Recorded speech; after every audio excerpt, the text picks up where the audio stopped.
Our pioneering spirit began 125 years ago when the railroad was opening up a new frontier for Americans.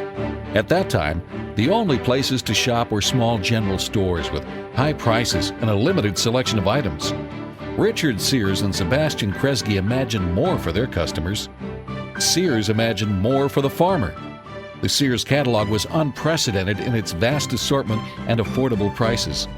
Farmers could have on the prairie the comfort and convenience they thought they'd left behind in the city. Meanwhile, Kresge imagined more for the new towns springing up all along the rail lines. His five and dimes were the equivalent of the dollar stores today.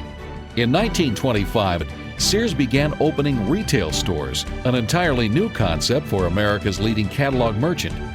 When the Depression hit just a few years later, the missions of Sears and Kresge became even more important: to bring our customers quality goods at affordable prices. In the 1920s, our WLS radio station and agricultural foundation helped notify farmers of tornadoes and floods and help them learn the latest farming techniques. Our pioneering spirit also shows through in our history of innovation and entrepreneurship.